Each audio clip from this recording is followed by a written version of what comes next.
আমি পেশাব করতাম গেছি আর গার্লফ্রেন্ডের হাত ধরিয়ে আইছি। ওরে ভাই রে চলি গেছে কই ওরে ভাই আর কইছি যে আর ভালো লাগে না তোর, আমি মানে নিতাম। আরে কি হইল রে ভাই? আরে ভাই চলি গেছে ভাই। আরে কয় তুই মেনে বসো, আমি পেশাব করি আই। ও পেশাব করতাম যাই আই দেই গার্লফ্রেন্ড নাই রে ভাই। ও বন্দি ছিলাম রে ভাই, ওই বন্দি জীবন ধরে না। ও বন্ধ মাথা রে ভাই, প্রেম করছিলাম ভালোবাসি। এত ভালোবাসার ভিতরে কেমনে দিতে আর বুকের মধ্যে সেলের গাদি উড়ে গেছে। আরে আল্লাহ রে আল্লাহ, আর ভালোবাসা কোনো জায়গায় কমতে ছিল না রে ভাই।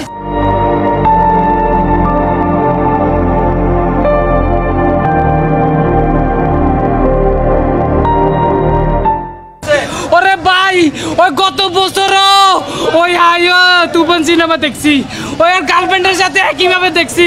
হিতির লোকে বাদাম খাইছি, একই সিনেমা দেখছি। কান্ত এখনো মিলেমিশে আইছি, তবে হিতি আর এইভাবে বুকের মধ্যে সেলের গায়ে দিব আই কল্পনা করতাম। হারি নয় ভাই, ওরে ভাই তাণ্ডব হয়ে গেল ভাই। ওই গার্লফ্রেন্ড তুই কইতি রে? আরে আয় কত মুই তো নানি জোগাড় করি। আরে আরাম মাতুন কই মই বিকাশে তুন টিয়া আনি এ সিনেমা হলের মধ্যে আইছি।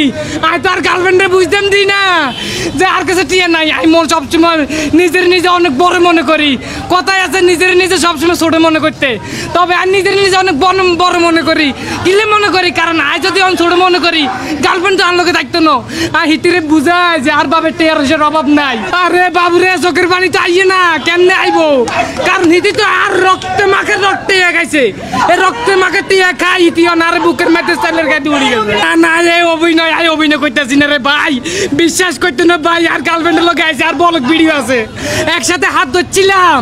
এই ভিডিও আপলোড দিউম, তবে আপলোডের মধ্যে কইম যে আর গার্লফ্রেন্ড তো আর লোকে আর আসিল না, চলে গেছে কই বাইরে। চোখের পানি তো সবসময় আইছে না রে ভাই।